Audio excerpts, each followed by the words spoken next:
Hello and welcome to the Technology Magazine show here on LinkedIn. Brought to you by BizClik Media, of course. I'm wearing the company merchandise. Of course, the camera flips it around, so if I pat the side, it's the other side to what I think it is, but never mind. But yes, so my name is Alex Tuck, and it's lovely to join you on the hottest day of the year. So I hope you're staying safe and drinking plenty of water, and don't go out between the hours of 11 and 3. If you can help it. So yeah, don't forget you can leave comments with us in the stream as we go. Yeah, so it's moving on to the contents of the show. Please welcome firstly AI editor Catherine Gray. Hi Alex, you okay? Yeah, I'm good, thank you. I think the heat's getting to me a little bit. I seem to be losing my train of thought. But yeah, it's good to be here. How are you, Catherine? Yeah, I'm good, keeping cool, drinking lots of water. But I'm very keen to ask you about your recent trip to Utrecht in the Netherlands. So can you tell me a little bit about that? Well, firstly, that's a very good question, and many different ways of pronouncing the name that I've heard. Utrecht, Utrecht, like really getting at the back of the throat. Beautiful place, like a little baby. I call it baby Amsterdam now, but like a nice version, like a really kind of without any of the seediness. And yeah, I'm a big fan of places that are outside of the sort of the main hubs, really. So this was a gorgeous place to visit. And we were interviewing Vodafone Ziggo over there. So we went with a little production team and also our head of media sales for Mobile Magazine. So yeah, had a great trip. Went on a little pedalo boat along the river, and yeah, we managed to enjoy ourselves as well as do a great job for our clients. So it was win-win for everyone. But you've been there yourself, I seem to recall.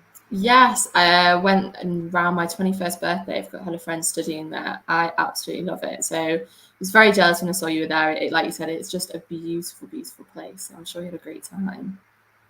Really did. I'm definitely going back. Definitely going back.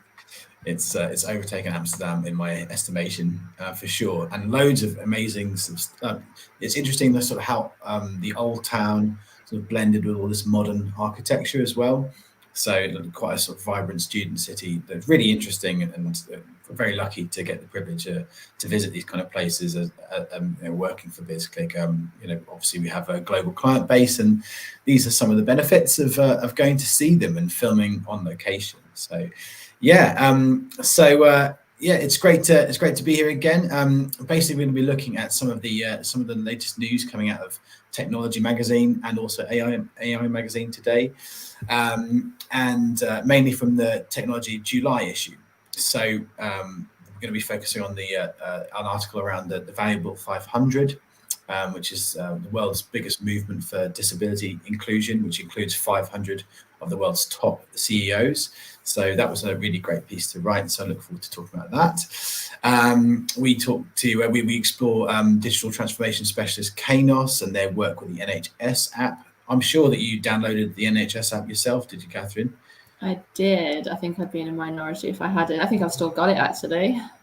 Yeah, it's incredible to speak to people about sort of being involved in a project of that scale, and they're no stranger to working on these huge government projects. So excited to tell you a little bit about them, and also a little sneak peek or two into sort of what's coming up in the world of AI Magazine as well, and then we'll finish with Tech That Takes You Back, where we'll be exploring our favorite toy gadgets that we from our childhood. And as we both come from slightly different eras, it should be interesting to see the clash of the toy gadgets. So yeah, but Catherine, I believe that you've actually got a story to share with us from AI Magazine. I do indeed. So recently I put together a list of some of the leading humanoid robots that have been developed, and I mean they're all super impressive. No surprises that Hanson Robotics feature quite heavily in the list. I think there's 3 of them in there. Here's the article now. And there's also one from Boston Dynamics called Atlas. If anyone's not seen it, there's a really, really great video online of robot doing a parkour kind of obstacle course. So some of them are super impressive. Some can speak, some obviously can't speak, but obviously all different applications. So you've got education, helping the elderly. Then there's obviously Sophia, who's really famous. She's on the UN and all of this different stuff. So there are some really, really interesting humanoid robots there. And very excitingly, I have actually interviewed one of these robots recently, and that will be in the latest issue of AI magazine. So I might not reveal who it is just yet, but guesses in the comments are welcome. It was a really great interview, and obviously it's not every day that you get to speak to a robot. So I've thoroughly enjoyed it, and I'm looking forward to that coming out in the next issue. Amazing. I have seen a little snippet of that actually. I thought you were pulling my leg when you first told me, so it's actually quite astonishing to see you actually do it and pull it off. So yeah, really exciting to see that and to show our audience. And also we have a poll that's come in. What's it about today, Catherine? Well, it's an interesting one today. It's about kind of data maturity and what we can do with it. So in 2016, Bill Rutt, the then CEO of GE Digital, predicted that we will have a digital twin at birth, and it will take data off the sensors everybody is running, and that digital twin will then predict things for us about diseases, cancer, and other things like that. So we are at that stage now of data maturity where a digital replica of our brain can be created with AI.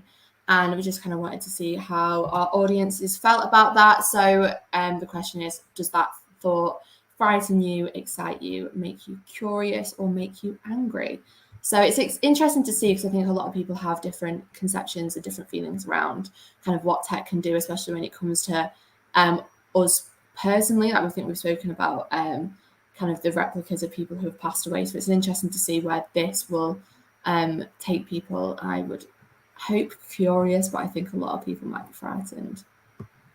Yeah, it's an interesting one. It's something that that I've been reading about lately, and yeah, on one side you've got this element of being able to run a sort of diagnostics and sort of predictive analysis and stuff on a digital twin of the brain, which could potentially, you could even run sort of digital tests on it. I don't even know how that works, but but essentially to kind of help catch things before they happen, or to predict that, okay, that this part of the brain might form, I don't know, to predict cancer and things like this and other diseases and stuff.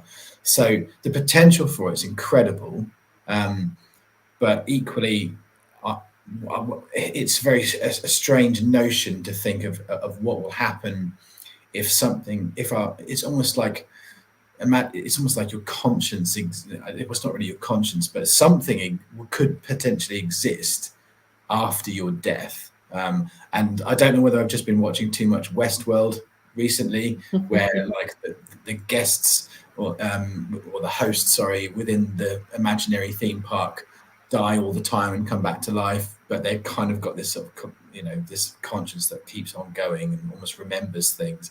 It starts to freak me out a little bit. Have you seen Westworld yourself? I haven't. No, it's not something I've actually heard of before either. Yeah, it's an HBO series on Sky. We're probably getting to the realms of science fiction, but the reality is that there are a lot of applications across healthcare, and some dangerous applications as well, in terms of like how much it can be exploited. If anyone could gain access to the digital twin of your brain, what they could do with it, and in terms of to exploit it. So it's a very sensitive topic. So whilst there could be tremendous benefits, and to help us avoid getting ill, for example, with I guess it's the whole sort of this quest for immortality, that often comes at a price. Certainly does in most fairy tales anyway. So yeah, interesting to see what the audience thinks of that, and it's a topic that will run and run. So yeah, after the break we'll be sharing the results of that poll, but now we're going to yeah, we're just going to go for a quick break and just play you a little video, and then we're going to discuss a few tech stories for you. So yeah, Ernie, please roll VT.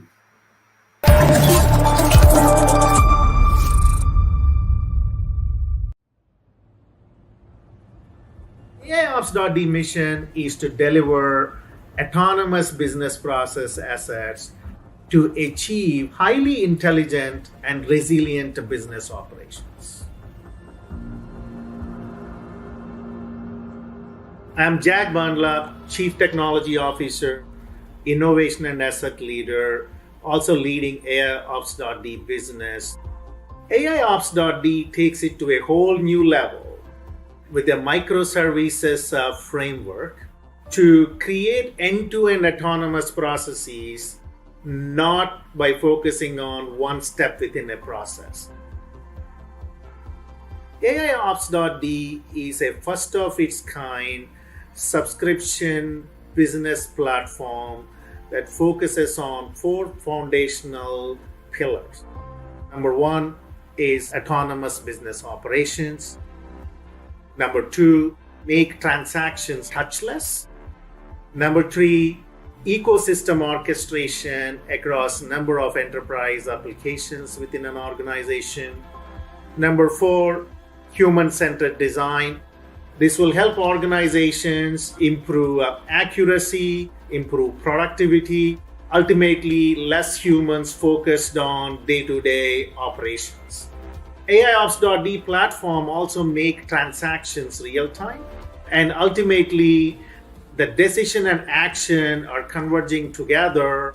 The core message we want our clients to remember about AIOps.D is that we are thinking forward, bringing our world-class microservice capabilities to enterprise decisions and actions. These coming together will deliver resilient, autonomous, self-driven enterprise ready for the AI era ahead.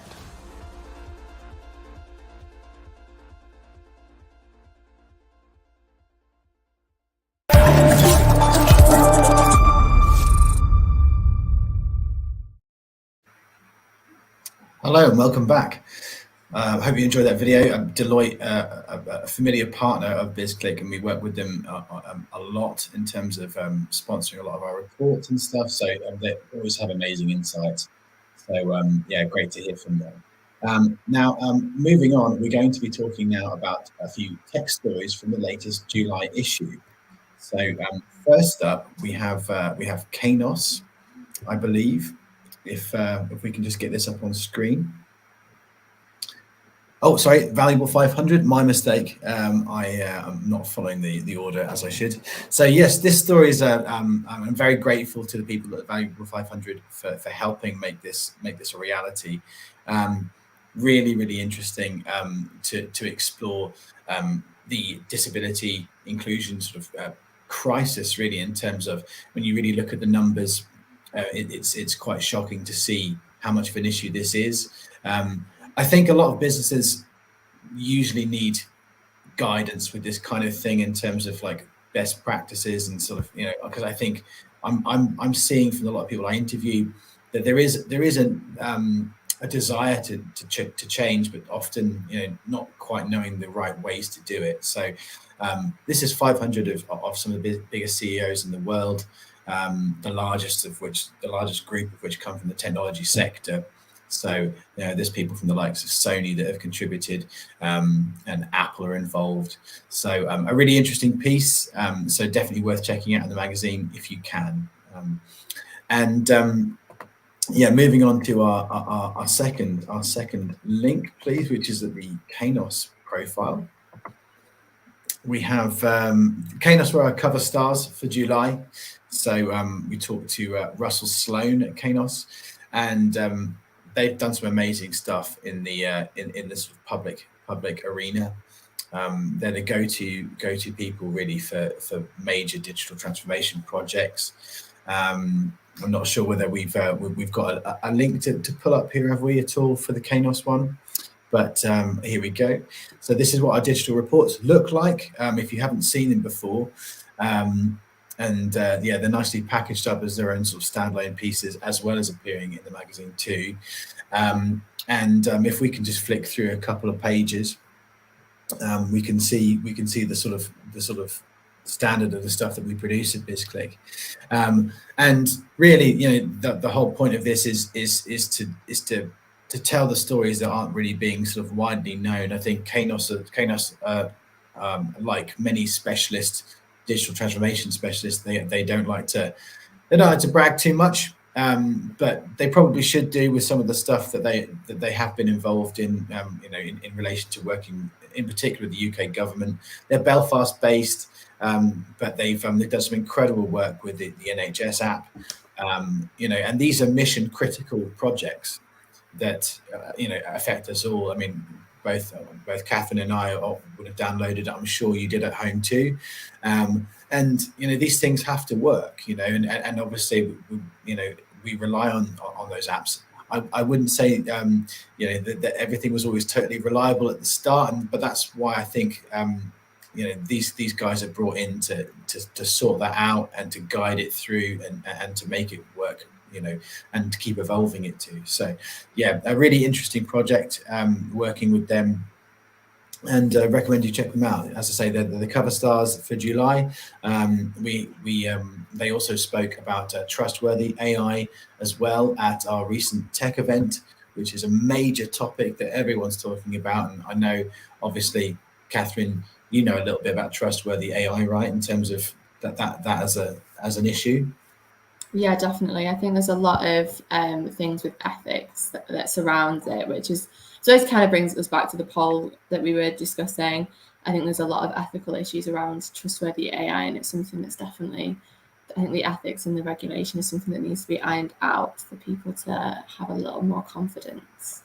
Yeah, 100%. If you're going to let someone take a scan, a digital scan or whatever it is, or make a replica of your brain, then wow, you've got to trust that they've got your best interests at heart. And that's a big hurdle for all industries, really, to be able to promise that. And yeah, we'll see. I think that discussion is going to run, and we're only really at the sort of the start of it, I think, in terms of, but it varies where you might be on the planet too, in terms of the things that China are doing with AI.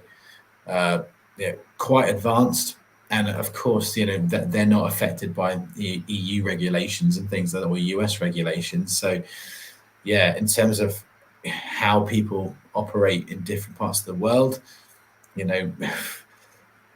may get behind in technology. You can get behind those people potentially, in a more regulated society. So it's a big issue. So that one will run, and I'll let AI magazine take care of that discussion as we move forward into the rest of 2022. But yeah, our final link today for Technology Magazine is, let me just pop it up now for this final link, Ernie. So amazing company, this Syngenta Group. So I didn't know an awful lot about agri-tech before I took on this profile, but I have the fortune of living in the beautiful countryside here in Norfolk, which is where BizClik is actually based, in Norwich, which is the main city in Norfolk. And but it's surrounded, the county's covered in fields, and so we've seen combine harvesters all around the county at the moment. And but these guys are very much the ones that are helping add technology to that ecosystem. So through things like drones and sensors, soil health, quite an incredible amount of technology being used, because their main aim is, well, they've got sort of two main aims really. One is to help feed the world, and to do that they need to increase the yield that farmers produce, and there are many different ways of being smarter and more economical with how you do that. So through things like soil health, because soil, at the sort of degradation of soil, it will eventually kind of lose its ability to kind of grow things within it. but Syngenta are even exploring ways of which to prevent that from happening, which is quite remarkable, to be honest. So they're at the cusp of some really important innovations. They work with partners are all around the world, but they have a really honourable sort of ethos, which is very much, you know, that they take their role very seriously. They know that this is going to develop into a significant problem, if not already. We've seen with the war in the Ukraine. I believe the Ukraine might be one of the biggest producers of, I don't know which crop it is. Maybe it's wheat or barley. So there are issues with the supply chain there. So, you know, what do we do when these things happen? You know, and there are some things that are out of our control. So, you know, you need companies like this to help the markets adjust and to absorb unexpected events. Obviously, you know, we've had the pandemic too, so that in itself had a massive effect on the supply chains as well. So, yeah, really, really interesting company. I had the pleasure of chatting to one of their senior figures, who's an incredible person in himself. I won't reveal too much. I'll let you go to the July magazine for technology so you can read more. But yeah, so yeah, but now it's time for a little bit of fun. So we're going to go to tech that takes you back. So if you could just roll the credits, please.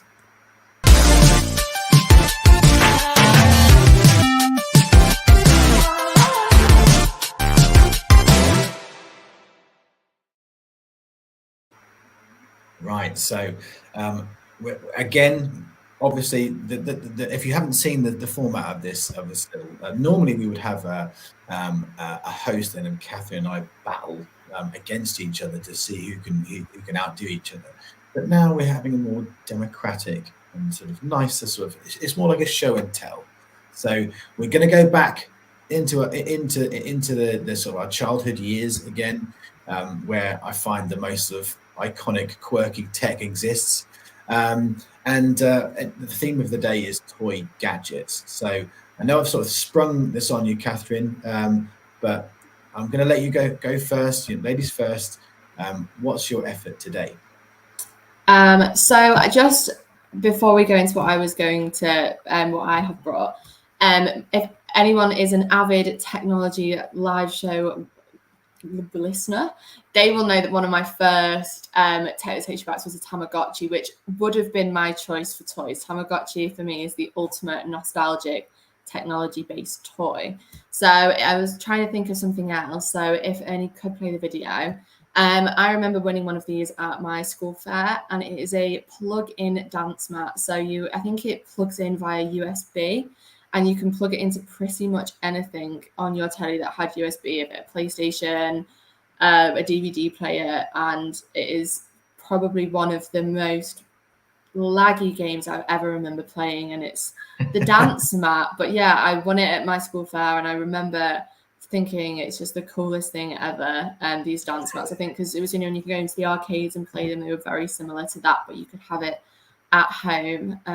Shoes were obviously banned, because even though it was a dance mat, I remember it being pretty fragile. But yeah, this was something that for me anyway, was very exciting in my youth. And the fact that it was USB and could plug into kind of anything, I remember thinking that was, I mean, very futuristic, which, I mean, we all know now it's not even close. It's all relative, isn't it? It's all relative to the time. Yeah, amazing bit of tech, really. Yeah, and you talked about it being laggy. It's nearly as laggy as the video showing it off. But just for full disclosure, our tech man is you know, he's working from home, as we all are, as it's so warm today. So I think the heat might be playing a little bit of a role in the computer performance today. So please bear that in mind when I show you my effort, which is from 1997. Catherine wasn't even born in 1997, so which I realised after I selected the video. So yeah, great. So yeah, Eddie, if you can play my effort, please. It's the Sega Lock On, which is again another example of tech coming out of the arcades and into the home. And so there is obviously a desire from the computer game manufacturers to try and make the home experience sort of comparable to arcades, I suppose. But this was a relatively new thing, but using sort of infrared sensors, these two guns would essentially sort of work at range. So you could skip around the garden. Well, I say skip around the garden. Maybe I was just skipping around the garden. But you could walk or crawl around the garden in a stealthy manner. You'd have a display around your eyes, and a gun, and basically you had to shoot the sensor. And I'm sure you've done. Have you done Laser Quest before, Catherine? Yes, I have. I love Laser Quest. It's basically the same thing, not quite as good, but like unfortunately you can't see little lasers like shooting out of the gun, but it worked in the infrared spectrum somehow, and it would make a noise when you got hit, and you had a certain amount of lives that you could see in your little display, which was really, really interesting. I think we might have a little bit of a problem with the video. Yeah, I think technology is heating up at rapid pace, so I think we're on tenterhooks. Scott, our sort of forefather of live events for BizClik, he had to turn off his laptop today because it was basically going to explode. So so that's why we're keeping this to a nice tight half an hour today. But before we wrap up, I just wonder if we've got the results of our polling. Have we, Catherine? Yes, we do have the results of the poll. So I will remind the audience what we had. 1 second. So it is, how do you feel about the possibility of having a digital replica of your brain created with AI? So the options we gave were frightened, excited, curious, and other. Alex, have you got any ideas of what was the most voted for option? Well, I mean, I'm pretty curious, to be honest, in many ways. A curious fellow. So yeah, that's my vote. Yeah, and it was. So curious came in at the top with a 57%. Then frightened 27%, which I think we probably both expected. Excited 17%.